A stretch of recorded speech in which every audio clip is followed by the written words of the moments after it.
In this room to talk about the Chargers. Yes. Yeah, we keep them over there. Keep them away. So we Bunch of are Pirates. Yes, we're Raiders. Don't forget that. We wear a black hat. With a silvery and black mustache. You should dress up like a pirate one day. I think Dude, that would really sell when it. I was a kid, my favorite movie was Pirates of the Caribbean. Oh, yeah, That was the best, and I think that's why I'm a Raiders fan. I saw like the pirate stuff, and I was like, yeah. Captain Jack Sparrow would make me a Raiders fan. Dude, I'm telling you, the Black that Pearl. interaction. That's the ship to go to Oakland, bro. Rest in peace, Oakland. Anyway, For real. so you many can listen reasons, to us especially- on 22westmedia.com. You can listen to us on 88.1 FM HD3 Long Beach, Los Angeles, and we're streaming on YouTube right now at 22West Media YouTube channel. We had a very interesting week this past week in the NFL, but before we do that, how'd you guys become Chargers fans? Because it's very interesting to me. Just how do people just become a fan of a team that doesn't have fans? Because we have the 3 only Charger fans right here. This is it. Yeah, in all of the nation. It's actually just a bunch of paper cutouts. No, it's the SoFi. robots. The robots, yeah. It's the robots. He's from the not movie. wrong. It's like that lady, she was actually planted by the team, That. the super fan. Oh, Yeah. that's right. Yeah. She's like, So yeah, it's about $50,000 a year. It's a full-time job. Oh no, respect. man, Respect. You yeah. get that bank though. They didn't hear shit. Oh wait, what happened? Fucking, Jerry! What? You put it on private when we were testing it. So the stream's just been on private. Oh, Jerry. Is it going now? It should be. Well, Did anyway, we start? Before you guys just restart. Ladies and gentlemen. wait, we're good? all right. Okay, everyone in the air, pardon us, we had some technical difficulties. We thought we were online. We thought we were live, but we were actually private. Just like the private club to join the Chargers fans, which is only 3 people. It's an exclusive club. Yeah, It really it's is. kind of like We don't just let anybody in like the Raiders do. hey, bro, because the team is for the nation. We it's loyal for the over nation here, of people, man. bro. Okay. All over SoCal, LA. Okay. Ya sabes, bro. How You does know? it feel that the Raiders are more popular in LA than you guys? Well, they both played in LA. I mean, they definitely have the better fan base. I think if the Chargers are back in San Diego, you'd see them filling out home games. Dude, the Chargers belong in San Diego, bro. No, I agree. I think it is pretty incredible how popular the Raiders are in LA because they played here for what, like 6 years, 11. 11 years, but like half of them were in Irwindale or something like that. Yeah. No. Maybe not literally, but No, all of them were in East Los and like South Central because that's where the Coliseum was at. And because I feel like, to be honest, one of the reasons why the Raiders are so popular with people in LA is because the Raiders are the more blue collar team. Meanwhile, the Rams went to Anaheim. They Yeah. went to the nice part of LA. So while the Raiders got not even LA. Yeah, it's not LA. It's Orange County. Don't tell Artie Moreno that. The Angels have completely messed us all up into thinking that The Los Anaheim's Angeles in LA. Angels of Anaheim. Yeah. Yeah. Yeah, right. But anyway, you guys can listen to us on 22westmedia.com, 88.1 FM HD3 Long Beach, Los Angeles, and we're streaming on YouTube at 22West Media. So anyway, Did you see that 30 for 30 about the Al Davis versus the yes, NFL? I loved it. It was great. Did you see that one, Zach? I did not. No. Morgan? This is we're Charger fans. We don't care. I didn't see it. It was pretty good. Well, yeah, they're practicing in Oakland, playing their games in LA. It was yeah, they just- did. it was You can do insane. that technically. But anyway, before we didn't realize that we were not online and live. How'd you guys become fans? Go ahead, Morgan. I didn't really have a choice. My dad is like obsessed. 90% of what he talks about is Chargers football. Our house is Chargers decor everywhere. There's no balance, but it's everywhere, all over the walls. That's just kind of been my entire life. Going to Chargers games for years. It's a lot of fun. So yeah, I didn't really have a choice, but I enjoy it. It's fun. And yeah, that's really the main thing that I can speak to, I think, is just family. And my dad is great. Like spending time with him. So it's always just kind of been going to Chargers games. Your dad's got good taste. What's your dad's name? Ramon. Shout out Ramon. Shout out to Ramon. Saludos, Ramon. For me, dude, I was a big baseball kid, so it took me a while to like really get into a football team. But Antonio Gates, Phillip Rivers, and LT. I mean, those 3 together, Never won like a in their chip. primes. Yeah, then it's. I mean, neither did Dan Marino. So. Oh, and Dan Marino's not a great quarterback. Oh, we heard. We Dan know. Marino's We not know. a great We know. player? No, we Not a know. great winner. Bro, I've been arguing with this guy all year, bro. Tom, But like, those three Dan Marino? are a pretty good way Oh. to sway some young kid Miami into kid. rooting for that team. Miami So No, I'm just preparing for the Miami week, bro. It's Miami hate all Mi- week. Miami hate week. So do you actually want to win now? Yeah. You know, it's very conflicted. he's the because- only Raider fan that wants to take. Hey, I'm looking Honestly. at the future, Dude, man. Well, Caleb look at- Williams isn't even like the top prospect anymore. So take I for don't Caleb is care, out the bro. window. Just one or two, bro. Give me that. Drake One or May, I two. don't care. It's too late now. You No, I won too think- many games. I still think Caleb's probably the best quarterback available. It's just he has no defense. He's on a bad team. It's Yeah. No defense, bro. Yeah. He's on a He's bad probably the team. better prospect overall compared to Bo Nix and Michael Penix. But I like they're Michael just having Penix. better Penix seasons can for their drop respective nine. teams. Nice. But- I like. But Caleb has that build where he's not going to get injured. You Yeah. know? Yeah. He doesn't have that Bryce Young look. No. No. Hey, but shout out Martyr Day, local kid. But anyway, what about you, Daniel? Me, just like your average Angelinian that was born in the 1990s. I grew up a Cowboys fan. And that was like Emmitt Smith was my favorite player. Loved watching him play. And then after about 15 years or so, give or take, of mediocrity, and just like Jerry Jones trying to prove a point to Jimmy Johnson, I got over the soap opera that is the Dallas Cowboys and the internal struggle and like the like almost like Succession style like Yeah. Succession. Yeah. drama that they got going on over there. I mean, Well, Succession is like an Steven old white and- man, so you know. Well, I was gonna say you Old went white from man that won't give it up. His son is ready to take it, and it's just not. It's a like I said, it's a soap opera, right? well, you went from It- one poorly run front office to another. I'll tell you that right now. Right. And so and so then the teams moved to LA. I was like, all right, I'll choose one of the teams, and everybody's hopping on the Rams bandwagon, and in all honesty, acting like they'd You always wanna be been different. Rams fans. So I was like, don't act like you weren't, actually USC fans the entire time and didn't really care about the Rams because they were in St. Louis. And so I was just like, whatever, man, I'm taking the underdog. And I wouldn't say that I regret it. But you're not very fond of the decision. But I will say, growing up, pre-2004, I was a Red Sox fan, and all I knew was disappointment. So I kind of slid right into Pre this role. 2004, I like how you slid. Yeah. Yeah, post 2004, it's like dominance. But Yeah. I slid right into this Chargers fan role just fine, and I like him, dude. This guy's got the Keenan Allen, Take a good Allen look. gear on. We're the only three, so. one of my favorite players right here, Keenan Allen. Yeah, Love dude. that guy. He's a Hall of I Famer. love the way he plays too, man. Although I will say he needs to buckle his helmet more. I don't know what his deal Yeah. is with like his chin strap being around his nose after he gets tackled. There's a lot of weird. I never understood why they wear earrings and chains. Like you see videos of them getting their chains snatched on the field all the time. Michael But I Crabtree? feel like with it, yeah, Crabtree. But like with the Sign of earrings, I feel disrespect, like man. if you've got a full head of earrings and you get tackled like head to head, like that's probably gonna hurt. Like what if it goes like right in your neck? Yeah, it could I poke. feel like you that out could for be really sure. bad. I agree. What do you But think, they do Martin? it. I've seen they do wear some weird things. So and the dreads, like, yeah. I mean, it's just hair at that point, you know. Wasn't there a rule where they can't pull hair to tackle anymore? It's legal now. No, you can like pull you could the do hair. that. Oh, you Yeah, can't. you Okay, so they can changed pull the it. rule. Okay, that's Yeah. what I'm saying. You can't horse collar, but you can yank out a clump of. Yeah. clump You know of what's fur, dude, interesting to like- me? When I first started watching American football, this is how you know I'm a football fan, a soccer fan. Oh, yeah. Hey, Footy Fridays. Footy Hey, Fridays. right here. Oh man, you. So anyway, when I would see like tackles and they would pull on the jersey, I'm like, hey, is that not like a penalty? Because in soccer, that's a yellow card or that's a foul, and they can draw the foul with that. And like the jersey stuff, it's like, I feel like that could be considered a foul, but you know, football at the same time, it's like, yeah, back in the 70s, we can like, you know, tackle with the head, and now it's like roughing the passer with just a hug.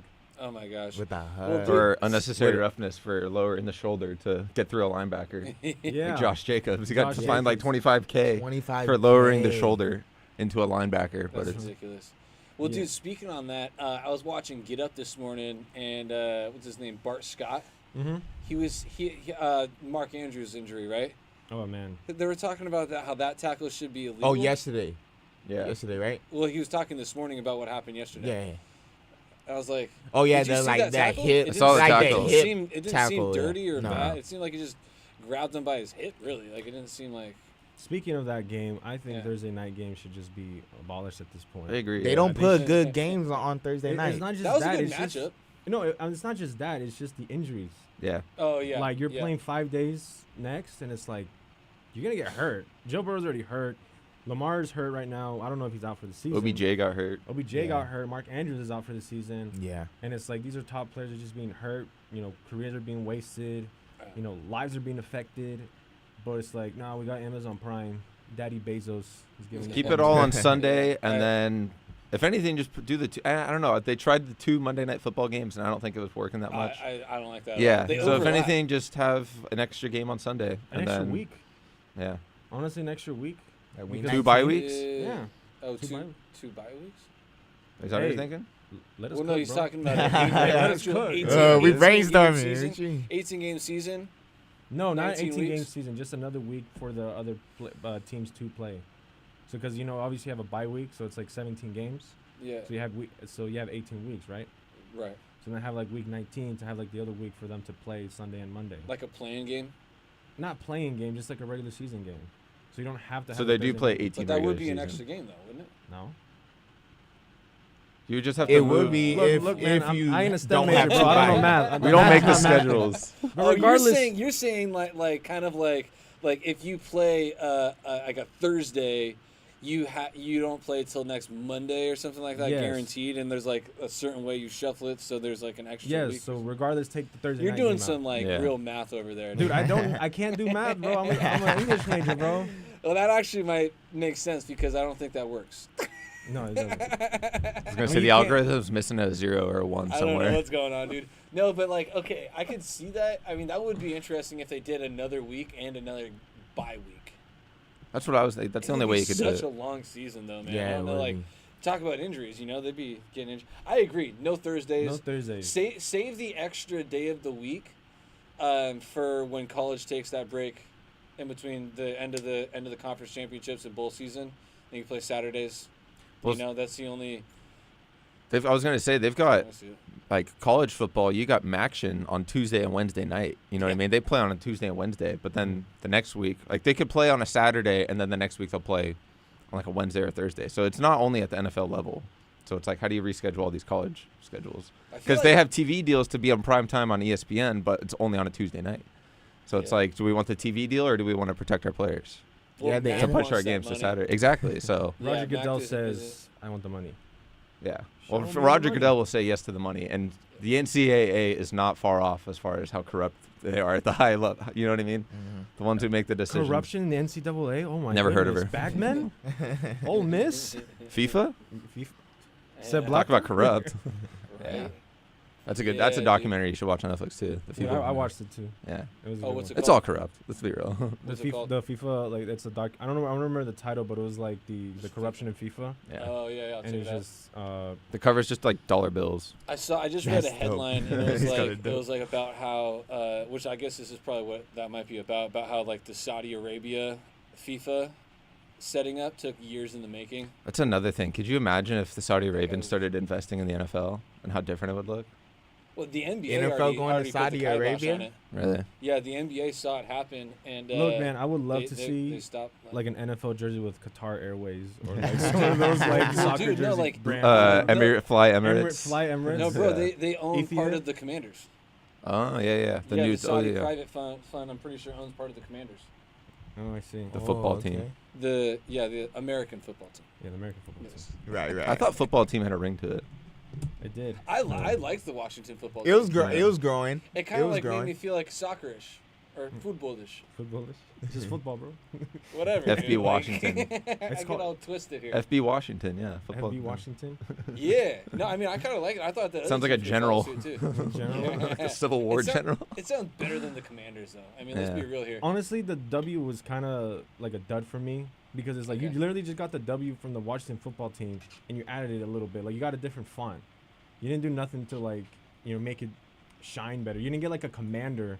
Oh, like logo. Yeah, Like I think to me that some of the laziest logos within like the NFL are probably like just the letters, unless it's like the Packers, because like the Packers only make sense. Yeah, Oh, that's yeah, theirs is- historic theirs though, is beautiful. too. Yeah, but it's like when you just put like a letter and it's like, Oh, it's not that right. Like Tennessee. That's not. Yeah, that's not really like unique. Like the Falcons, it's an F, but it's also a bird. Yeah. Yeah. Right. That like looks Yeah. unique. It's like it has a ring to it. You know, like Seahawks I think is what real- was I like creative. Seahawks. Their I think the logo's pretty cool. Eagles logo's creative. I didn't know they There's had an an E. E. I didn't know they had an E in you their look at the like. on the feathers? wings, yeah. Yeah, I didn't Oh. know that until like last Like, week. You know, I it's was the like, only oh, logo dang. that's like flipped too. It's like facing the opposite direction of Mhm. every other. Yeah. Yeah. So it's so they can make the E. But yeah. yeah. And then what's another one that has like the letters in it? I guess Kansas City, but you know how I feel about them. Yeah. We know how The we feel about Falcons, them. isn't there an F in the Falcons Yeah. logo? Yeah, I mentioned that. Oh, yeah, you did say it. Yeah, but I guess Houston's is lame. yeah, Houston just like the little like I like bullhorns. Houston. The Oilers logo. You know what is a great Yeah. soundbite? Yeah.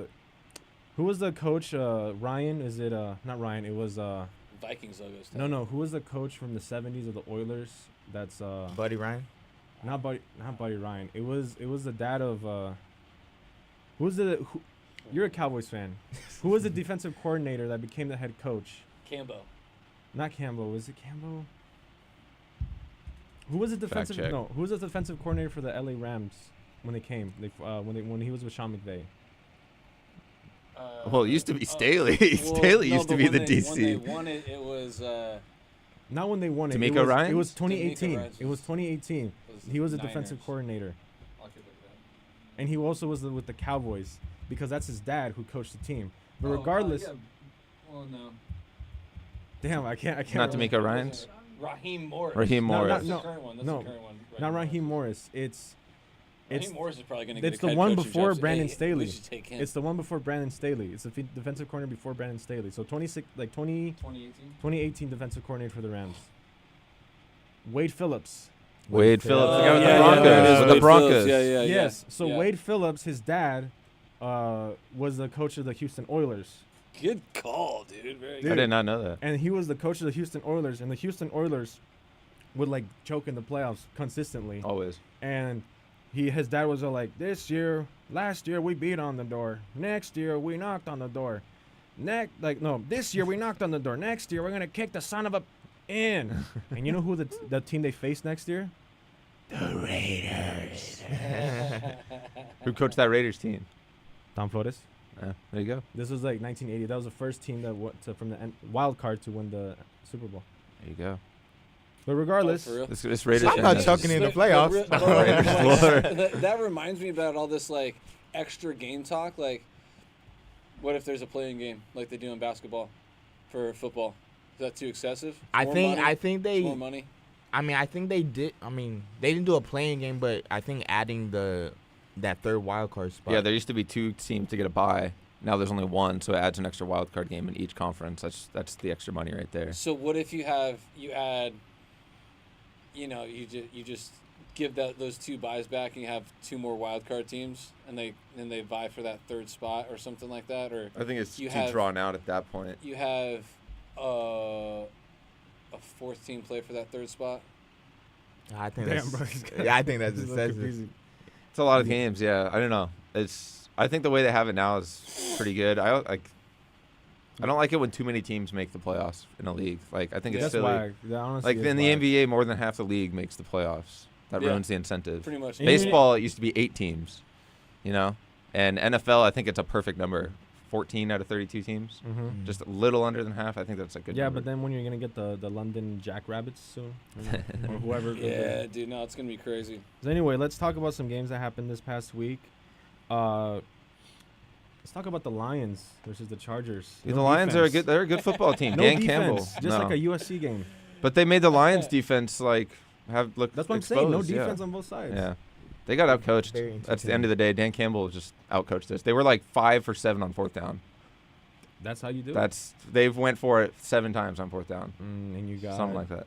I'm not gonna do math anymore. So. Yeah. But that's still that's I still think We pretty went good. for it. You know, Percentage, Brandon exactly. Staley. Brandon Staley is going to go, and that's why Dan Campbell did it, because he knows if they're in this situation, they're going to go for it, and they did, and we Yeah. converted on like 2 of 4, but they doubled our total. Yeah, and I guess for you Charger fans, do you think the season's over? Do you think it's still possible? 4-5, the division's not that too far apart. Raiders are 5-5.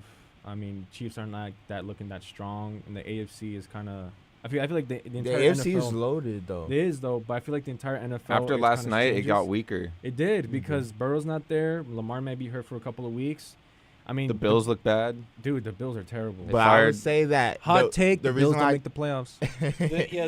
The Bills fired the one coach that was doing his job. The right. offense, Ken Dorsey, the offensive coordinator. Yeah, the defense is the one that's got problems. Yeah. Right? I Well, mean, Josh Allen just And that's likes Sha- to throw that's the Sean ball into double McDermott's coverage. defense. Yeah. That's No, Sean for- McDermott's defense. Yeah. So that's why. Hey man, Maddie, bro, I don't be missing. Bro. See, that's the thing. I don't be That's missing. my. You called this That's at the beginning. bone that Yeah, I I have don't to be pick missing. I remember with that, Brandon yeah. Staley. I know you told me to save the rants for the second half, but I will say this now: they brought him in to be a defensive guru, and they've been one of the worst defenses in the league since then. Like Exactly. he's had a great offense. Last year, Lombardi was like apparently a top 5 offense, but Mhm. his play calling was just elementary to say That the was least. not a top. But 5 even this year, offense.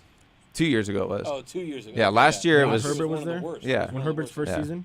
Do you think? Yeah, Kellen no, Moore's Herbert's gonna second be- season. Kellen Moore, I think they should, if they're not going to hire Harbaugh or Belichick, Kellen Moore should be promoted to the offensive coordinator because the offense is not a He's problem. not the Like- Head offensive coach. coordinator? or head coach, my bad. Okay, I was about To head say, I coach. was They like, should what? they should promote him from OC to head coach. For sure. But I don't think they'll do that. I think they're going to try to bring in a big name. So Yeah, I mean, no. But I if just don't they- like- yeah. If they score the big name. Weren't Obviously, they in if talks of Harbaugh getting move- like if Sean Harbaugh Payton? slides in with, Sean Payton, they were going to get Sean Payton, but they were going to have to wait a year, and he didn't want to wait that year, so he signed with the Broncos. But there's people saying Harbaugh's going to leave Michigan because of the whole cheating Mhm. scandal, and then there's the Bill Belichick rumor saying There's that a he would rumor? leave the Patriots and go to the Chargers. But I would just retire at that point. That if I was was him. great. That'd be crazy. I would just retire if I was him at that point. Honestly, Belichick no, he should just retire. go in the sunset at this point because Go to the Arena Football League. You know what I mean? Hey, go with Jeff Fisher. Yeah. Imagine how funny it would be, like Bill Belichick doing a pregame. He's there with Terry Bradshaw, Jimmy Johnson. They're like, yeah. He's like, oh. Just wants to go home the whole time. All right, Terry, we're on to Cincinnati next. Yeah, I guess another game I want to highlight. Was very interesting. The Vikings are a very Josh surprising Jobs. team Yeah. because they went 0-4. Did they upgrade at quarterback? They, Absolutely maybe did. The Pastronaut. they went like they were about Let's what talk was about it. Josh Jobs. Let's get his stats up. Look at the stats No, up. he- Wait, no, he's that's a bald he's quarterback. That's a bald quarterback. They might be a good bald quarterback in the NFL now. Who was the last? Are we going back to look. who's the Bears quarterback in '85? McMahon, McMahon. Jim McMahon. Yeah. He's probably the last good bald quarterback, right? But I'm talking like shiny head, bro. McMahon is Shiny now bald. head. He had hair back then. Yeah, I guess that's true. He had hair back then. No, Yeah, I'm yeah, talking yeah. like shiny head, like you can see a reflection. on Dude, that he's head, got bro. alopecia though, or whatever. Not alopecia, but whatever. It's bald, bro. Yeah. It's bald, bro. Let me It think counts. here. It's not receding hairline. Matt Hasselbeck was pretty good. Yeah. Was he for some bald? time? He was bald. Yeah, he Yeah, was no, he was bald. bald. Yeah, He was Matt, bald. not his brother that's on TV a lot. Tim. Tim, Matt, the Seahawks Yeah. QB. He Yeah. was He bald. took him to the Super Bowl. Man, this is tough though. Yeah, I don't. This is Dude, because when I saw Brian Hoyer play for the Raiders, I'm like, there's never been a good bald quarterback No. ever. So then Josh Dobbs got 23 for 34, 268 yards and 1 touchdown, and 1 rushing He had touchdown. a comeback win. That rushing against, touchdown the was wild. Falcons. Yeah, and He a literally comeback left his win, head coach speechless. and he beat the New Orleans Saints, which a favorite player of mine, This guy. favorite, plays on that team, and underwhelming performance, I might add. Well, no. What did you typical expect from performance. him? Nothing. Yeah. I remember everyone was saying like, "Oh man, he's gonna kill it. They're gonna be undefeated, NFC title game." Where's that Same NFC record. title? Same Same record. As the record. Raiders. Same record. All right, so I'm doing a little research over here, With a bald and quarterbacks. hairlossdaily.com has a list of That's the, so wild. the top 10 balding quarterbacks and Tom Brady's awesome hair transplant. So Tom Brady could have been one of them. So But number I'm- one I'm- on the list, Andrew Luck, as far as balding. But that's And this is like an older list, and it has Kirk Cousins in Washington, who probably got hair transplants as well, because that is not. That's- how That looks his like hair a shaved looked. head, dude. That's- That looks like he just No, got but- drafted to the military. No, but also like that, like receding hairline. That's like, crazy. He definitely got hair but, plugs. but I'm talking like just shiny head, man, like Mr. Clean vibes. Drew you know? Brees was Hey, man. balding. Dude can ball though. No, Josh Ryan- Dobbs? Josh Dobbs is a good Like player. the fact that he was 100%. balling out for the Arizona Cardinals and like a team that nobody thought would do anything this year, and like they were 1-7 with him. Yeah, and they Like, were in games. And they were never- in games. Like those Facts. games they were losing were one-score games, They and beat then the the Cowboys Vikings one lose time. their franchise quarterback, and they're like, this guy can win us franchise games. quarterback? I mean, they paid him like a franchise quarterback. I guess, But If you talk to a Vikings fan, I was out there for the Chargers Yearly. game this year, and my Vikings, everyone loves him. Like, they love Kirk Cousins. So they go out and they get this guy that, like, you're winning games. Well, you won a game for the Arizona Cardinals, but you can win games for us. And he comes in and wins his first 2 starts Yeah. for a whole new team. And now After it's- not knowing the playbook or any teammates. That's one of the coolest stories I've ever heard in the NFL. Yeah, dude. and now it's very interesting with the NFC North because, granted, the NFC North is still not a very good division just because half of the teams are just duds this year. yeah. And and the Aaron rest- Rodgers left. Yeah. I was gonna say, what do you guys think about Jordan Love? We need Desi in here. He's a Packers fan.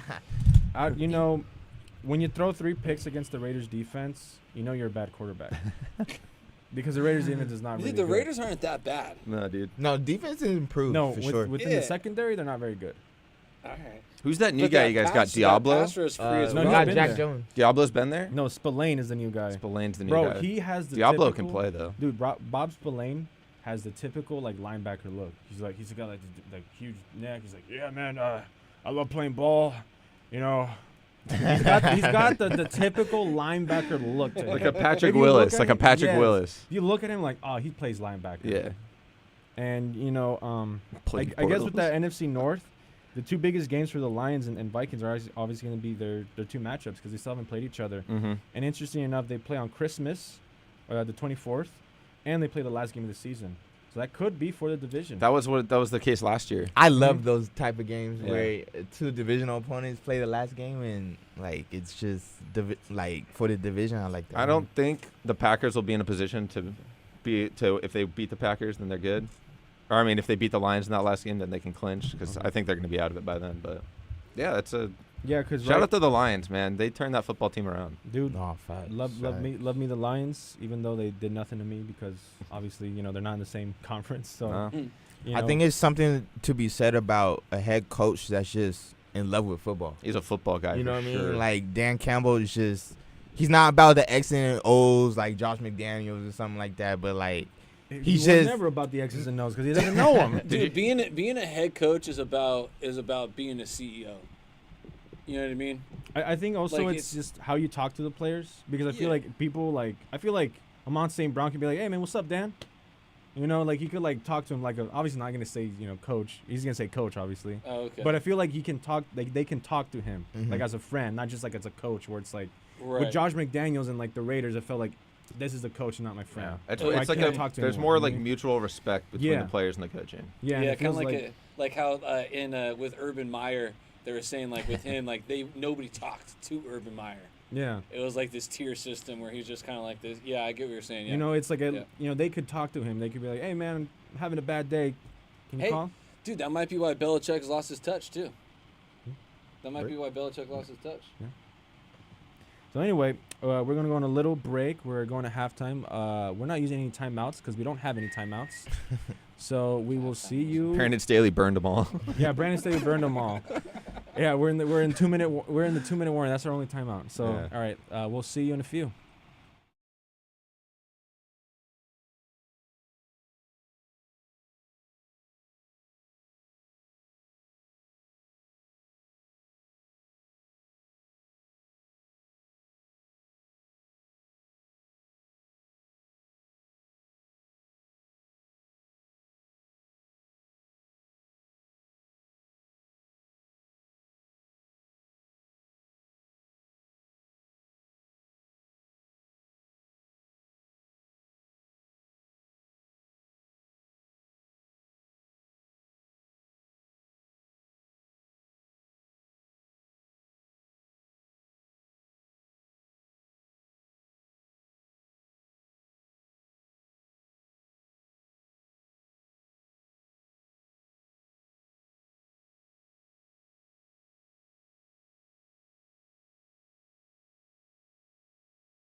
promise, make sure that you deliver.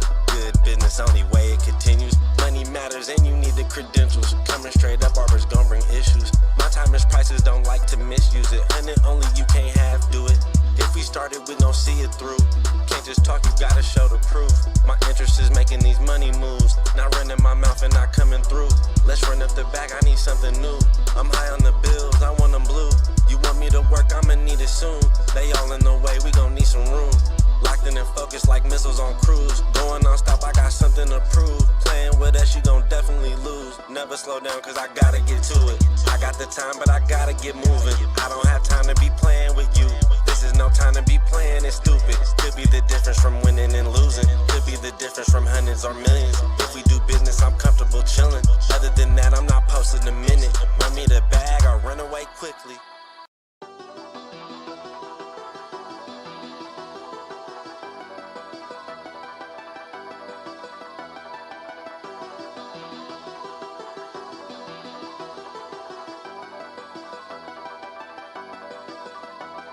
I gotta get to it. I got the time, but I gotta get moving. I don't have time to be playing with you. This is no time to be playing, it's stupid. Could be the difference from winning and losing. Could be the difference from hundreds or millions. If we do business, I'm comfortable chilling. Other than that, I'm not posting a minute. Run me the bag, I'll run away quickly. Crunch time, my time's not to be wasted. Win, lose, draw, I am not playing. In my lane, out the way is the safest. Be consistent, there's no credit in phases. Keep on working, we gon' see where it takes us. Life's a marathon, why aren't you pacing? All that sprinting, taking too many breaks is compromising your position, advancing. Real life, you get so many chances. You can't leave trying to find out the answers. We've been moving around without GPS's. We've been growing without all them enhancements. Learn quick, out here making connections. Everybody don't do what they be saying. That's why my team's who I spend day to day with. It's on us when I gotta get to it. I got the time, but I gotta get moving. I don't have time to be playing with you. This is no time to be playing, it's stupid. Could be the difference from winning and losing. Could be the difference from hundreds or millions. If we do business, I'm comfortable chilling. Other than that, I'm not posting a minute. Run me the bag, I'll run away quickly. Trying to get rich, but they dying to 50. Ducking these trends, I don't like what I'm seeing. They jumped the fence, but the grass wasn't greener. No one warned them about the wolves and hyenas. Eggshells, gotta watch how you treat us. Shaking hands, a part of doing business. Make a promise, make sure that you deliver. Good business, only way it continues. Money matters and you need the credentials. Coming straight up, barbers gon' bring issues. My time is prices, don't like to misuse it. And it only you can't half do it. If we started, we gon' see it through. Can't just talk, you gotta show the proof. My interest is making these money moves. Not running my mouth and not coming through. Let's run up the bag, I need something. All right, I need you two to talk about Brandon Staley, why he's a bad defensive coordinator and a bad coach. I need you to talk about the Raiders, and I need myself to break the cadence. 1, 2, 3, break! All right. All right, we're back, everyone. That was a little idea I had just on the spot, you know, make things a little more fun. A true content I'm going creator. for two. We are going for two on 22westmedia.com, 88.1 FM HD3 Long Beach, Los Angeles. Check us out on YouTube. We're streaming live at 22west Media. And I'm Beto. Matthew. Zach. Daniel. Ooh. The So- late night. This is Daniel, not Dan Playlist. Campbell. No. Dan the Man McManuel. That would be me. His last name is McMahon, but he's not related to Vince McMahon. No, not Vince. Thank no. God, because Yeah. I don't want this to be the podcast from hell. His table would be flipped. Dude, this table would be You're fired. fire. The crying At Vince least my NDA says I can't say that I'm related to Vince McMahon. There you go. That's all we need to know. So anyway, Brandon Staley is a bad head coach. I've been saying this. Remember, Daniel? Yes. Yep. I've been Almost saying it as for- early as when I was saying that Josh McDaniels is a bad I head never coach. disagree with you. I Yo, just said, We ain't look. No one You said the disagrees same with thing you. I said. Give him a little bit of time. I say give him this year and half the year. Yeah. And I gave him like another year. Hey, I gave him like half a year. Yeah. I gave Josh McDaniels half a year because you already signed the guy, and it's what it is, you know? You're still Yeah. paying him too. But why? Your question is, why is Brandon Staley a bad coach? Yes. Well, first off, he has like his idea of like proving to everybody that he's been in the lab getting work done is to just grow a beard. He's like, okay, He like, did all grow of a a beard. sudden, He like did I'm grow a just beard. growing this beard, like so it looks like I've been busy, too busy to just like maintain my face. He's in the lab, bro. He's cooking up something in his basement, drawing up X's and O's on how Bro, he's gonna put Joey Bosa in one-on-one coverage against CeeDee Lamb. Yeah, exactly. He also doesn't look like a head coach, man.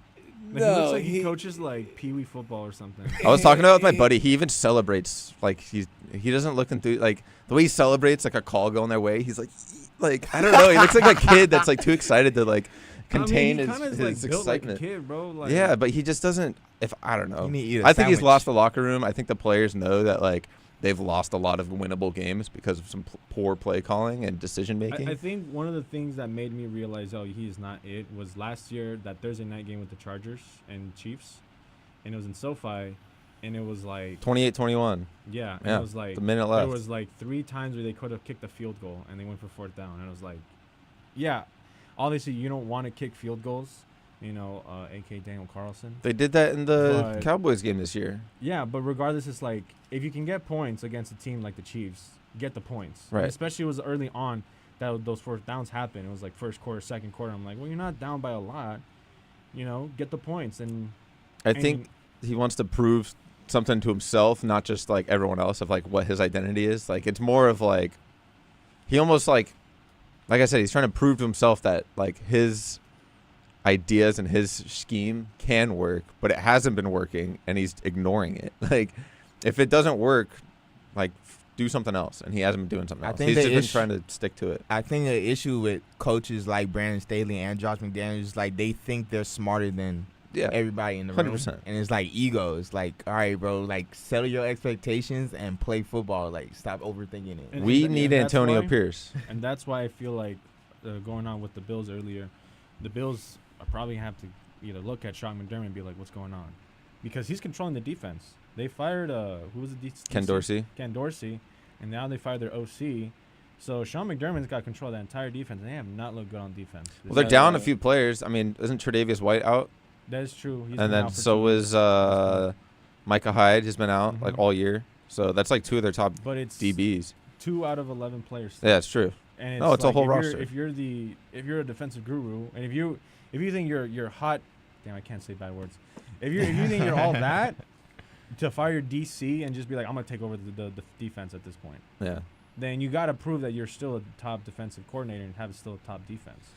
Also, I mean, other than the turnovers, I think Josh Allen even said it after Dorsey was fired. He's like, it's like turnovers are the biggest problem that was going on with the offense. They're moving the ball. It's just he's not taking care of it. That's always been Josh Allen's problem, though. Yeah.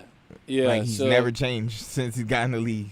Right. He single-handedly got that guy fired And because it's he like likes to throw it you in double gotta coverage. give McDermott a little bit of credit too, because the Bills were nothing, and then That's he true. started coaching Mhm. that team, and they became respectable. But it might be like one of those to crossover sports, one of those Mark Jackson to Steve Kerr on as the Warriors head Yeah, coach kind of because thing. it's Like like you set a foundation, Mhm. and then you need a little bit more creativity or something. Something to push. get you something over else the to get hill. get you over the hill. Yeah. And it's like, I don't think he's a bad coach per se, but I feel like if they keep him on for too long, I don't think the Bills win a Super Bowl. Mhm. Because if he stays for the next 3 years per se, they're not winning a Super Yeah, Bowl. their window's closed. Like their window to win a championship was 2 years ago. Yeah. Yeah, I can and agree now with like that. the more games they're losing to the Broncos, especially the losing close games. Can we talk about that game real quick? 'Cause how do you have 12 men on the field on the last play of the game to they missed it. They literally missed the field goal. Well, Right. to be fair, I feel like that play, it was like the offense was transitioning to the special teams. Well, So yeah, it they was didn't like- have any time. Yeah. So that could have been a mix. Okay, No, but- and but that was, I felt like mismanagement by the Broncos, and they just got lucky. Yeah. yeah. they could- Well, they didn't have any could've- timeouts. They had to get it going quick, and they did that in the first half. Their final field goal in the first half was there was 20 seconds. They threw a little slant route, and he caught it and just downed himself immediately. And then they rush off the field, get special teams on, kick it while the clock is running with 4 seconds left. So they were trying to do the same thing, but they missed. But they got bailed out. But it reminded me of the Notre Dame Ohio State game where Ohio State ran out there. I'm sorry, Notre Dame went out there with 12 men on the field on the last 2 plays. Yeah. And it didn't work out. It's the same thing, but And so, I've heard this question posed a bunch of times by, other talk shows. Are these guys fired if there aren't 12 men on the field? If they win that game against the Broncos, are they clearing house? That's tough. I mean, really though. I mean, and like no, that's probably not not. necessarily the offensive coordinator's mistake. And You could argue that they would still go through with firing it because the way that game went, like you were in a position where you could have lost on a game-winning field goal, and even if the Bills won, it was like we were in a position where we could have lost that game.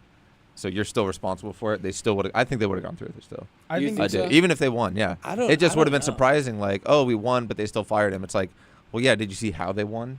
Does that make sense? Yeah. You know I what I mean? also think Yeah. regardless, just with their past 5 games, 9-14 to the Giants, 25-29 loss to the Patriots, 24-18 to the Bucks with the win, 24-18 against the Bengals, and then 24-22 a loss against the Broncos, and it's like They're not exactly hitting 30 they're points not a game. they're not because their best game this year is probably the 3 best games they had was against the Raiders, which you're gonna win that regardless, the Commanders, and then the Dolphins. Yeah, and that'll just be a run. But also, like it's the turnovers, right? Yeah, it is really I- is the like, turnovers is- because always that the Jets turnovers. game, that first game with the Jets, they don't lose that game if Josh doesn't throw 3 turnovers. Yeah, I mean that's the thing, you know. Like they put all their eggs in the Josh Allen basket, and he's talented, right? He's talented. Yeah, I but don't trust Josh Allen with my Easter his- basket. his mean- accuracy, even like starting out of college, was always the issue, and he got a little bit better with it, but he still turns the ball over. Like, Well, if you look at the pieces around him, like obviously Stephon Fumbles, Diggs. Stephon Diggs is like a top 3 receiver in the NFL. Yeah, But outside of that, I mean, Dalton Kincaid is a rookie tight end. he's James Cook is a rookie running back. Gabe Davis is a mediocre wide receiver too. Mm-hmm. he just, I'm gets- gonna drop him for my fantasy team. Just for the last 3 weeks, he's just been not it. I wanted to keep him on just because you never know with Gabe Davis. He's gonna end up with like a 200-yard game. He has one Right, of those. yeah. But at the end of the day, he's not like a reliable wide receiver too. No. Like if you can't rely on Stephon Diggs, you got 2 rookies and a mediocre wide receiver too. Also, the So Bills- it's like he's asked to play hero ball, and that's Mhm. part of what holds Justin Herbert back. A lot of people want to say Herbert is not elite. He doesn't have that puppy in him, but I think Puppy Staley in him is is putting him in situations where he's got to play hero ball and go down and I mean he's at the top of like game-winning fourth quarter drives in the last 4 years since he's been in the league. But could you imagine if he didn't be asked to do that week in and week out? yeah. They So need it's to the run same him with more. Josh Allen and Herbert. They need to run him more. Yeah. They Well, need they want to to play- protect him. They need, but still, but like, they need that to play him a little bit more like Josh Allen. Like have Josh Allen with more accuracy because Justin Herbert's a big body. I miss and the he- read option days, man. Yeah, He should exactly. do No, he should. Yeah, he should be running read options and stuff like that.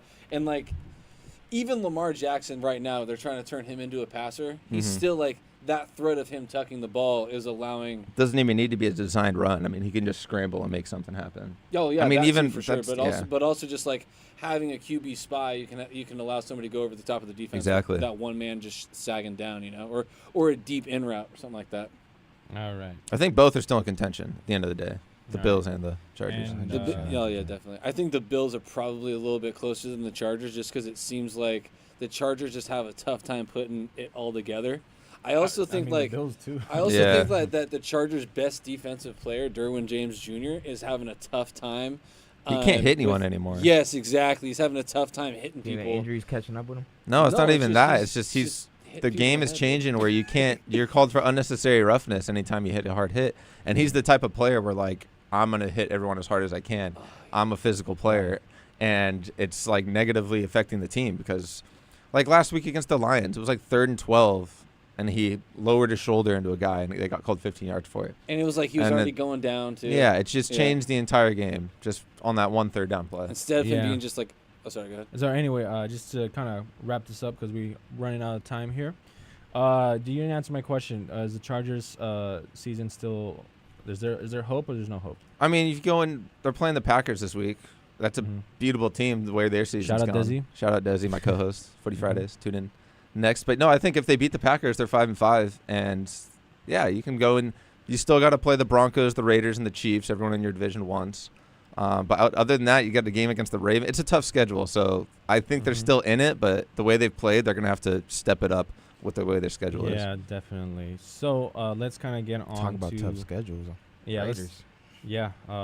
let's talk about the highlight games of this week. We'll start with the Raiders, of course, because I'm biased. We're Like for biased. this next week coming up. Yeah, so the Okay, Dolphins. Dolphins, Raiders, yeah.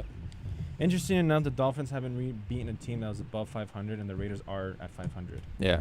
So This is their litmus test. I don't know. I mean, this is What if Caleb drops to like middle of the first round? Well, It ain't gonna happen, but Drake May is more. I mean, I thought Aiden regardless- O'Connell's the future, bro. I like Aiden O'Connell, but I don't like it. I think I need to see a little bit more from Aiden O'Connell. But what if he goes in there and outplays Tua? I don't think that's. Now I'm gonna be excited. That's No. an honest Raiders fan I See, don't right think there. it's No, gonna it's happen fu- because like Well, here's the thing. You're We saying gotta the stop. same thing about Antonio Pierce when I was bringing this. Dude, Antonio Pierce could be the head coach. That's great, but can he beat the Chiefs? We'll find out. I mean, Can it's he not be like you consistent? can't just say no right away. But can he be consistent? I've seen this picture too many times. I can't keep my hopes up. Like, every year. why I do you can't. love Dan Campbell so much and you don't like Antonio Pierce? Because he has 2 seasons where he's being consistent and actually winning. Antonio Pierce only has Right, 2 but he games. got that shot. Yeah, You but gotta give him a Antonio shot. Pierce has 2 games so far. Right. They still haven't beaten the Chiefs. They still haven't beaten their biggest rivals. They're not in the playoffs yet. Right, but we you should be can't write encouraged off by of it momentum. A little bit. No, let him cook. That's Let fine. him cook. That's fine. Let him Like, just don't say it right away. Like, oh, they start talking about other coaches. That's Look, the way I I'm- feel. You know I'm what I mean? still- Like the guy is a I'm not Raider. like. By the end of the season, if they have a positive record, they beat the Chiefs once, and they actually look like they're beating teams consistently, and they're not like, oh, one week the offense is bad or 1 week the defense is bad, because that's the whole thing with Rich Bisaccia. They weren't playing great football at the end of that season. They really weren't. They Right, played yeah. a depleted Browns team. They played a depleted Colts team as well. Carson Wentz was on the was the QB. They played Brandon Staley's Chargers.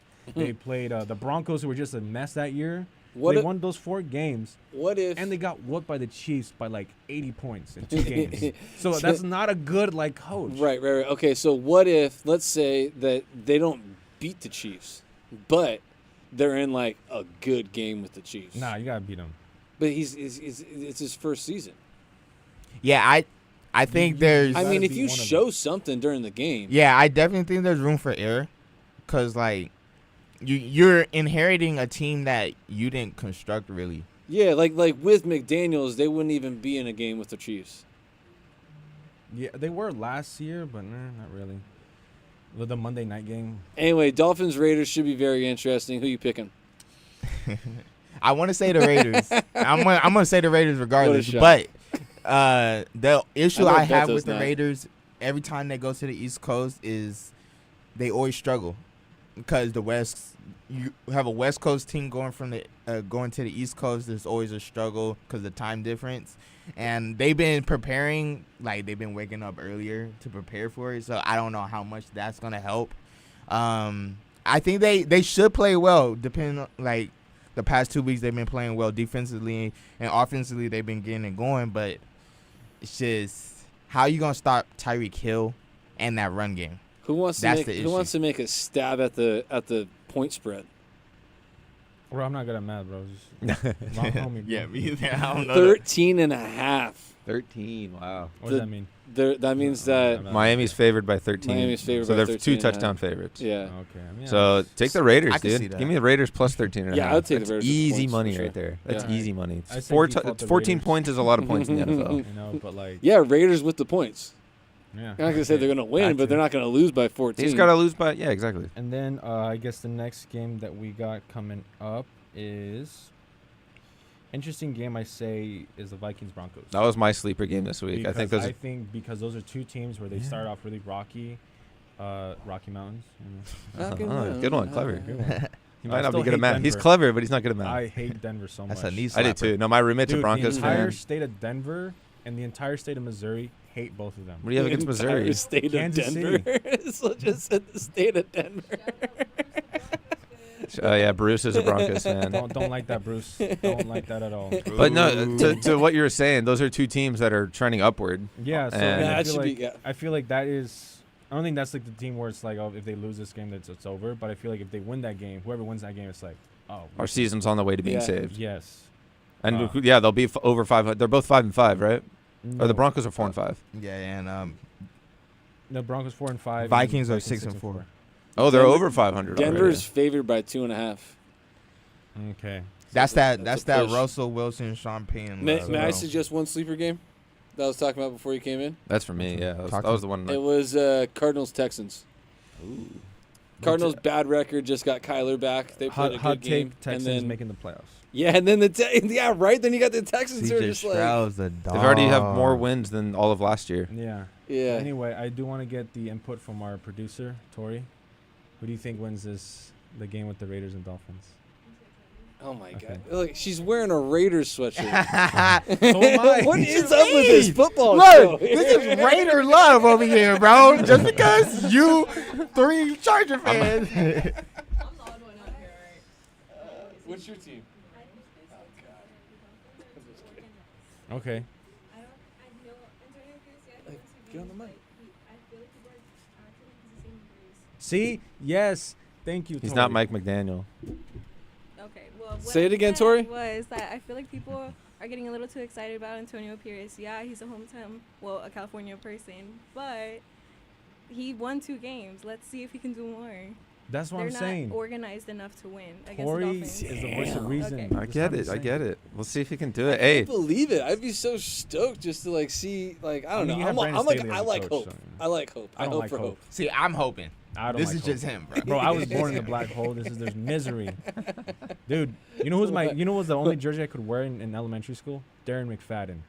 Oh, Darren McFadden. That's the only jersey. Because Arkansas everyone else was legend. so bad. yeah, Arkansas Razorback. Or yeah. Michael Huff. Michael Huff. I don't know who that is, bro.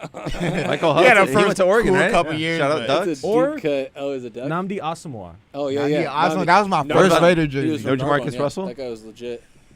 The way they You just know, looked at me, low-key- they looked like they low-key- wanted to hurt Stop me. it. Tim Brown. Stop You it. were, were you even born when Tim Brown was playing? I should Yeah. take this jersey Oh, okay. off. 99, so, yeah, Trauma, he was bro. still- Trauma. Look, all I'm saying is this. I think it's safe to wear Randy Moss Raider jersey now because at least he played more than Antonio Brown. Yeah, Bro, Oh. fair. Antonio Brown took the Raiders and it was just a vacation spot, bro. It was a vacation I mean, spot. to be honest, you know, a lot of That's all- receivers go crazy with a certain Central Valley quarterbacks in their camp. No, Chris Chris Olave. Olave, Michael Chris Olave, Thomas. Mike Thomas. I don't know. But anyway, we are gonna wrap up today with going for 2. Thank you everyone for coming in. I've been Beto Matthew. Zach. Daniel McMahon. and Tori as our producer, and we will see you next week.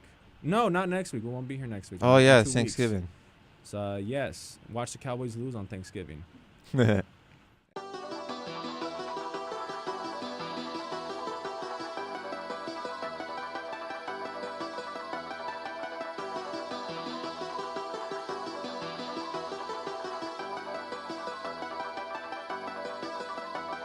I gotta get to it. I got the time, but I gotta get moving. I don't have time to be playing with you.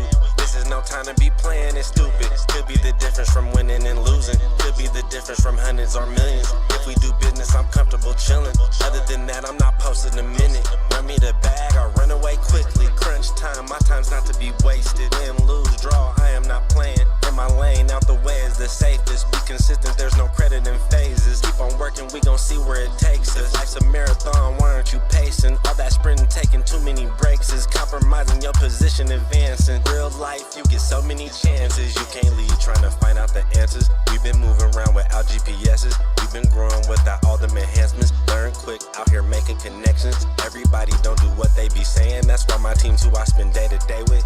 It's on us when I send the payment. I got the time, but I gotta get moving. I don't have time to be playing with you. This is no time to be playing it stupid. Could be the difference from winning and losing. Could be the difference from hundreds or millions. If we do business, I'm comfortable chilling. Other than that, I'm not posting a minute. Run me the bag or run away quickly. Trying to get rich, but they dying to 50. Ducking these trends, I don't like what I'm seeing. They jumped the fence, but the grass wasn't greener. No one warning about the wolves and hyenas.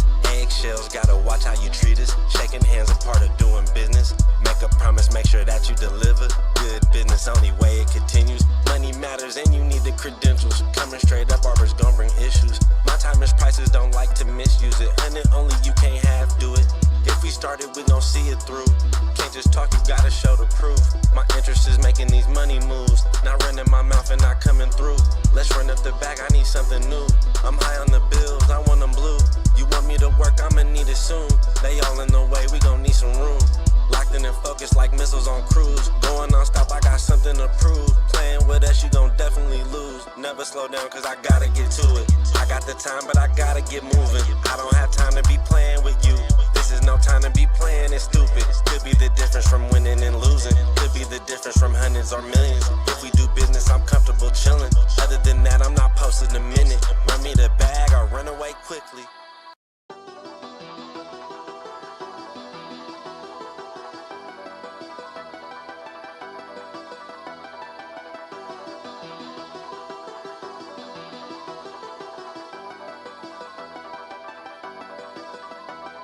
I gotta get to it. I got the time, but I gotta get moving. I don't have time to be playing with you. This is no time to be playing it stupid. Could be the difference from winning and losing. Could be the difference from hundreds or millions. If we do business, I'm comfortable chilling.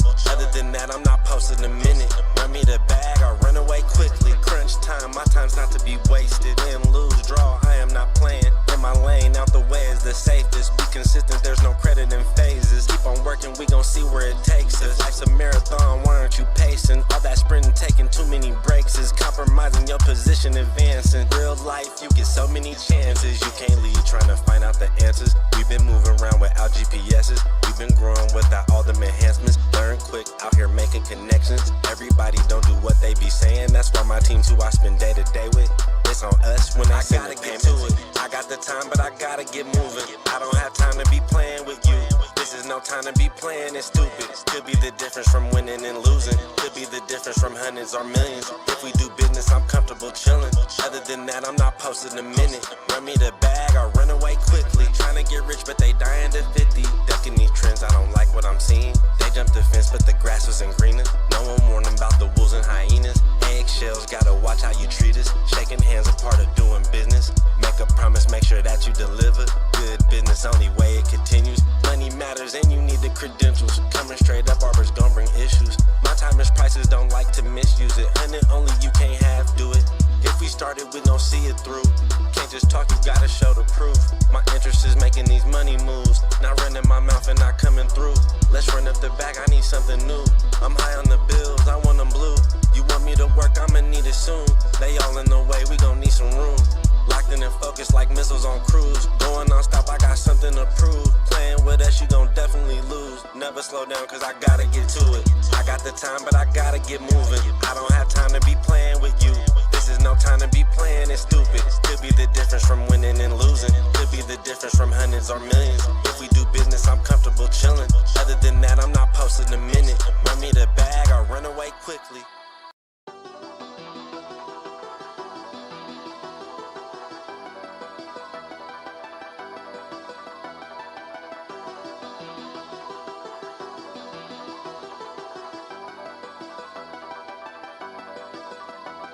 I gotta get to it. I got the time, but I gotta get moving. I don't have time to be playing with you. This is no time to be playing it stupid. Could be the difference from winning and losing. Could be the difference from hundreds or millions. If we do business, I'm comfortable chilling. Other than that, I'm not posting a minute. Run me the bag, I'll run away quickly. Crunch time, my time's not to be wasted. Win, lose, draw, I am not playing. In my lane, out the way is the safest. Be consistent, there's no credit in phases. Keep on working, we gon' see where it takes us. Life's a marathon, why aren't you pacing? All that sprinting, taking too many breaks is compromising your position, advancing. Real life, you get so many chances. You can't leave trying to find out the answers. We've been moving around without GPS's. We've been growing without all them enhancements. Learn quick, out here making connections. Everybody don't do what they be saying. That's why my team's who I spend day to day with. It's on us when I gotta get to it. I got the time, but I gotta get moving. I don't have time to be playing with you. This is no time to be playing it stupid. Could be the difference from winning and losing. Could be the difference from hundreds or millions. If we do business, I'm comfortable chilling. Other than that, I'm not posting a minute. Run me the bag, I'll run away quickly. Trying to get rich, but they dying to 50. Ducking these trends, I don't like what I'm seeing. They jumped the fence, but the grass wasn't greener. No one warned them about the wolves and hyenas. Eggshells, gotta watch how you. Hello, everyone. Welcome back to episode 6 of Footy Fridays. We're your hosts, Zach Durham and Desi Lopez. And I am Beto, and I'm a guest star. Repping three teams. Three teams today. United, the Raiders jacket, and Chivas. Chivas. We got another Man United fan on the way. He's running late, but he was our first guest on Footy Fridays, Maher. He'll be here any minute. 2 United fans. That'll be 2 Spurs fans should be versus a 2 fun United show fans. right there. And the previous show, it was 3 Raider fans and 3 Charger fans. That's true. Thank you, Morgan, for being on the show with us. Shout out Morgan. Yeah, she's not a typical sports person, but for today she was. Shout out for Dad for raising her right and Yeah. making her a Chargers fan. I don't know about that. That's crazy. But yeah, footy it's been a while since we talked some footy. We were off last week for Veterans Day, and we got a lot to talk about this episode.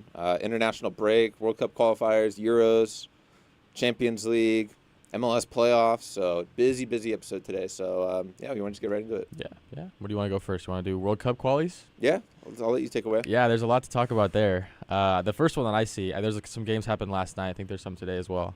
But Brazil-Argentina on Tuesday will be a fun one to watch. That they're gonna play angry Argentina. Yeah. Oh yeah. Those oh, always, you know. Because not just because of it's obviously the classic rivalry, but it's because they lost to Uruguay. Yeah, they got And like the crushed. second team that, I feel like Argentinians hate Uruguay even more than Brazilians, just Mhm. because being Hispanic and just being Latino, like I always hear the rumblings of like the rivalries between peoples and their nationalities, and like Argentinians just cannot stand Uruguayans. Yeah, I don't know what the actual beef is, but I know that Brazil and Argentina, those are the top 2 Oh, I feel teams like historically, but Uruguay, I don't know what it is about their it's just culture. the They just don't get people. along. They don't, and it's like the same flag almost. It looks like the same Yeah. flag, just with different variants.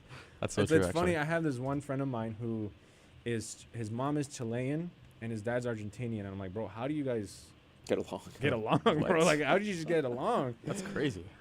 And then even with someone I talked to who's like full Argentinian, I told him like, hey, yeah, one of my friends, his mom is Chilean and his dad is Argentinian. Like, bro, how is he alright, or like, but yeah, it was a very crazy match with Uruguay and Argentina. That was one of the best of. Maher has arrived, everyone. The wild card has entered. Welcome in. You didn't miss much. We're just talking. We're talking Argentina and Brazil. They got a matchup on Tuesday. I didn't realize Brazil lost to Colombia as well. Yeah, they did. And getting into that game a little bit. And before we do it, we got to sing the Man United song. You, Oh, no, we is a stretch. Do we really? Do You- we really, or do you Man have to do United? it?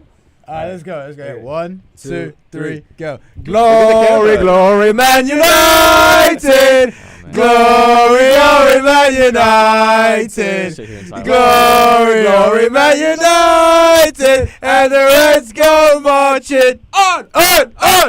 It's the last time You know you'll where ever, we're gonna go? ever be Oh, able to man. do The that. one and only Hey, you know time. where we're gonna go? The one and Oh, only man. time. To Wembley. Oh. Wembley, where the famous Man United, and we'll go to Wembley. Oh, I needed Why this not go one. back to I'm awake Copenhagen? now. Why not go back to Copenhagen? Ooh.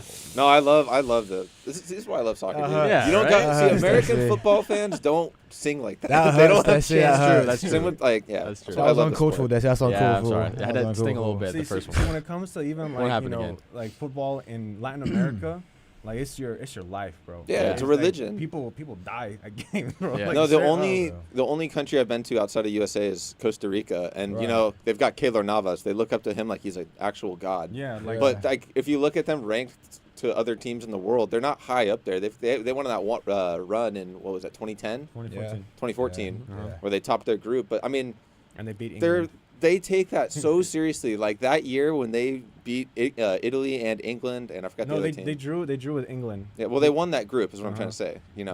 And that was like their Super Bowl. That was their Bringing Super dark Bowl. memories, man. Well, good. Hey, So speaking like to about them, England, it's everything. England winning against a mighty Malta today.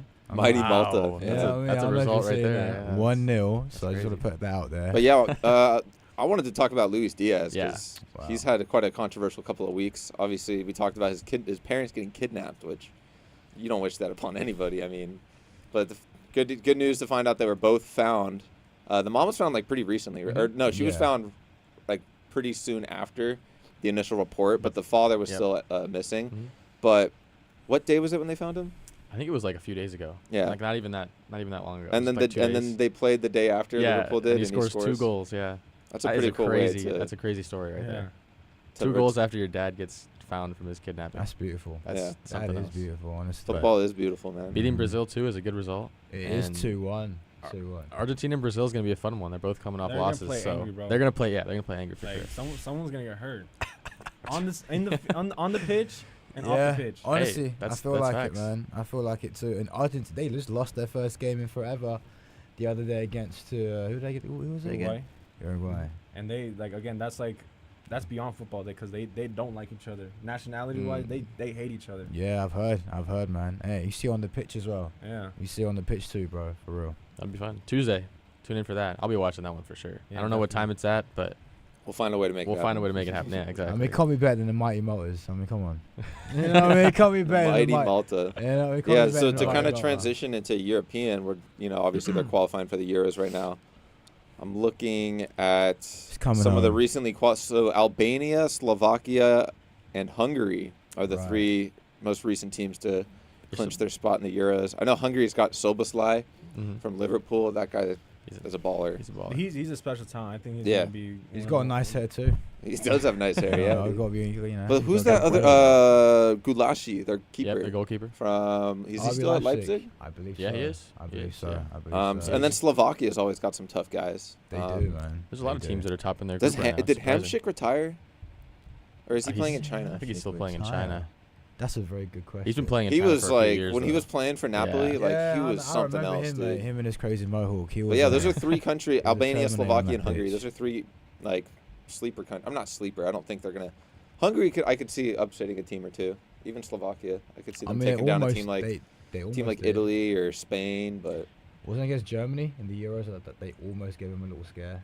who's Slovakia? No, Hungary. Hungary. A couple years back. I wouldn't be surprised. If I'm not mistaken. They surprised some Someone people. fact check me on that. But as long as Norway, I want Norway to make the Euros. They're still in third behind Spain. They're struggling a little bit. They can't make it, dude. I just don't get it. Like, I do kind of because their team is literally Martin Odegaard and Erling Haaland. You know, outside of that, there's not much. There really isn't much there. Sorloth.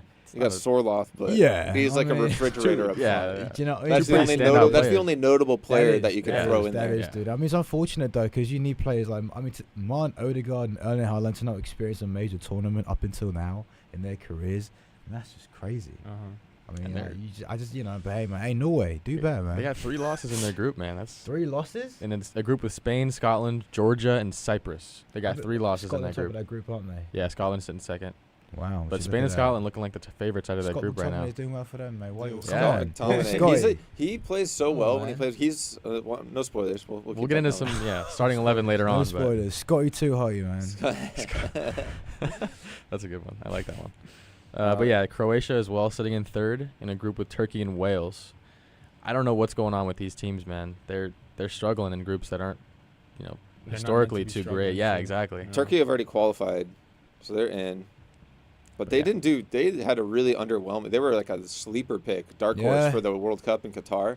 Yeah, and I don't think they won a game. They did not. Honestly. They went 0-3, and people were picking them to win their group, go to the quarters or semis. Because their squad is pretty decent, to be fair. Yeah, always decent. Yeah. For them to get slapped up like that was really surprising. I think the fact that Morocco did so well, that was they performed how everyone thought Turkey would perform. For with sure. The type of players that they have. I just wanted to say, and during that France and Morocco semifinal, I wanted Morocco to beat them just for all the colonization stuff like that. Totally. Just to get that, because my dream World Cup final is Mexico beating Spain, and that's just that'd be like USA versus England. That'd be sweet. Right? That would be. Mexico, Spain. Even worse. Let me ask this: do you think Mexico has a legit chance to win a World Cup in its future? Not in my life. Not in your life. You know what's funny? My dad once sat me down because I was really sad about the 2014 World Cup, and he said that 1970 that was my first World Cup. He's about 10 years old. He said I thought when I was 50 that they'll win the World Cup. I'm 50 now, son. Get used to it. Get used to it. I was like, damn. Start tearing up a little bit. When I hear other countries, get used to it, son. You know what I mean? That's pretty much. So when I hear other countries being like, "Oh, we haven't won one since '66." Sorry. Oh. We haven't won one since here and since then, or the Dutch, or bro, y'all make it to the final. Y'all make it to the semis, bro. Yeah. I want a quarterfinal, bro. Quinto partido, bro. Come on, man. Hey, man, I got to see Chicharito in the final for sure in the World Cup stage. Well, he's not playing for the national team no more, is he? No, he retired. My goodness. He did. From the national team. Did he? He's not playing. He's not playing for the national team. Because I know he hasn't been called up for quite some time now. Yeah. He's been in some type of dark hole or some high. That strike Jimenez, dude. Actually, Jimenez. the reason why Chicharito is not on the team anymore is because, you guys remember when they always did the parties? Like when Mexico. Elaborate. So when there was like a World Cup, Mexico Yeah. would have these like elaborate parties before the World Cup. Okay. And they would go to the country to play in the World Cup. Yeah. So they would have like a lot of these Lady of the Nights, I would say. Ooh. And they would come into hotel rooms and they would just party. Right. And the culprit of a lot of these parties was Chicharito himself. Ah. Would you look at that? Would you look at that? Not surprised. And, Yeah. Wow. A former Chivas player, because Chivas players love doing the Hey man, they love the party. Clearly, love the right? party. Vega Yes, and yeah, and also They're I'm breaking like some at this rules. point Chicharito's like older, and I'm like just give the young players a chance. Like just Right. play all Fair the enough. youngers. Like for Fair me, enough. I'm tired of Memo at this point as keeper. He's 34. Really? Play Acevedo, who's like still that was like very 27. anti-Mexican of The you to thing say. is Oh, about Yeah, that's China- crazy, America. man. The thing That's is a about- crazy take. Thing is, Chicha, man, he's given me so many like just stand-up moments as a Man United fan. Dude, when he scored like was it 2 goals against Chelsea? Bro, the comeback talking against Villa, mate. That's the one that Yes. always pops into my brain. Off the bench, scores. Oh, listen, Chicha, I love you. I'm gonna Remember say it that like guy? that. Oh, I guess What he is wasn't it? there. What a legend. When we went to Continental Deli. We were Continental talking about- Deli, Yeah, up in La Habra. right? Wasn't there that guy with there was a guy with the Chivas jersey. Oh yeah, right. Because I showed him a picture and he looked at it and yeah. within 2 seconds he goes, that's a Chivas That's a jersey. Chivas I saw the Toyota and I was like, that's it. He literally he spotted it out. Oh, excuse me. But we were talking about that and like I forgot what he had to say, but because what were we just talking about with the Chivas, Chicharito. no Chicharito. We were talking about Yeah. Chicharito and because he had just announced his retirement or how he left Galaxy. And Yeah. He's like, yeah, man, he'll always be a goat for Mexico. Hey man, he blew I his mean, knee he out, is man. because What like happens? that's one of my inspirations to play football at the Ooh. time. I also wanted to get his For sure. haircut like him. I Hey, went to the man. barber and I'm like, bro, I want the haircut like him. Believe it or Do not, this. Yeah, I showed him a man. picture of him, and then I tried it too. Granted, I never played striker. I played more defensive mid or fullback. But no, Chicharito is a legend because he's a top scorer of Mexico. But at the same time, the bar is very low for Mexican players. So because his top goals is 52, I believe, because the other one was Jared Borghetti, which was like 50. So he just topped it by 2. And Jared Borghetti wasn't that good of a player. He just stayed in Liga Mexicana. Like he jumped from Liga Mexicana teams like every 2 years. Yeah. And he wasn't that much of a like great player, but like I'd say Chicharito is like up there for sure. Like Andres Guardado, Memo, although I would want to say like Chucky, but like I just feel like I haven't seen much of Chucky, as of recently. He's had trouble staying healthy. Yeah, and And- like because like I love how the way he controls with the ball as a winger. I Mhm. think he's a great winger. Funny enough, I think Edson Alvarez is going to be a really good defensive defensive midfield. And then the striker for Santi Jimenez, which Santi I Jimenez. think United should go get him. yeah. Because I Nice. just love the way he looks. Then when he's like on the field, he's got that bandage on his nose. He looks tough. He looks like I'm gonna run you over, and I'm like, that's what the Red Devils need because we're the sad Devils Yep. right now. See, I want to let me transition to this. Depressed I've tried to Devils. talk to this guy into because we talked about it how the Okay. Devils need to hire Diego Simeone. Oh my To take goodness. him. And this guy agrees with me. He's like, that's the role that we want. That's what. Maher's That's not the a fan. coach. I'm not saying Maher's him not a fan. specifically. No, But I'm that's saying the- him but- specifically. No. I'm Okay. saying we need a tough coach because look, That is the We're the tough Red coach. Devils. That's the toughest coach. The wrong coach though. We can get a tough Diego Simeone, man. not Diego Simeone, but someone like him. We tried it with Mourinho. You forgot about that? Oh, that's true. Come on now, like That's the Chevrolet. fossil jersey. football Mourinho. remains fossil football no matter where you go, mate. Just no, stay at no. No. He's Move on. despised. Move That's on, a yellow move card on. from Maher right Yeah. there. Oh If we my had the goodness, card. Diego, that's- listen, look, don't get me wrong. The whole mindset change and all that, I get it, right? We do need someone like that at a Yeah. football club to grab these players and get them going. But also at the same time, the football is just terrible. That's true. I mean, they play such bad football. Okay, don't get me wrong. They win a La Liga every, 5 years? You know? Not even that. They When don't they- even think they win You La know, Liga. every 6 years, mate, when Barcelona have a down year, they win it, Uh-huh. right? Yeah. But the football is just, I want to be entertained, Yeah. right? And you guys are Tottenham fans. What is it? To do is to dare. Is that Dare you is to say? do. Whatever it is, right? Listen, that is football. That is football. It's entertainment. And I'm sorry, Simeone, your Shut up, football, Big Ange. although it does win, right? You win trophies. It's terrible to watch. Yeah. I'm not paying my money to watch Simeone coach my team. I'm sorry, I'm not doing it. Never in my life. Tried it Well, with Mourinho, didn't work out. yeah, that's why you're a United Oh, fan. man, Not I got look, a headache look, after that. that's bloody kinda how hell. I felt Look, about all I'm Conte saying is back in the day. if we go into that Red Devils, persona, called we can nickname Old Trafford the 10th Circle of Hell, as Dante's in Yeah, Inferno. we did Snooze talk about Trafford, that. mate. If we have Diego Snooze Simeone, Trafford. listen, if you go And then we Snooze call the Trafford. back four the Four Horsemen, bro. Come on. Yeah, see, that's cool. That's some like devil stuff, bro. Yeah, I that. like that one. I like Four, that. yeah. Four Horsemen, but we gotta get like some, You just need some four- good fullbacks, four though, good 'cause, defenders. you know. Yeah. Harry Yeah, we Maguire's did- gotta We're doing you guys a Yeah, favor. gotta get We're out. doing you guys a favor with Riglione, you know what I mean, in our team. So you're welcome for that one. I You mean, know what I mean? You're welcome. I had mixed emotions about Reguilon because obviously Did I was you? like, oh, he came from Real Madrid. Like, Yeah. this guy's got plenty of potential, but Wasn't it potential. Sevilla? He just- Is that Sevilla, wasn't he? He was Sevilla, yeah, then he Real was- Madrid. oh, right, But he was, okay. yeah. Just He was never- on never loan really, at like- Sevilla from Real Okay, Madrid, and then okay. the loan ended, and then we signed him. You signed from Real Madrid. He just never reached his potential. Like, Yeah. for Spurs. He played with a lot of energy, and he had a lot of Yeah. pace, but, I mean, in the Premier League, you need fullbacks that can play like offensively. 100%. And every time he was in the final third with the ball at his feet, it was 10 feet over the bar.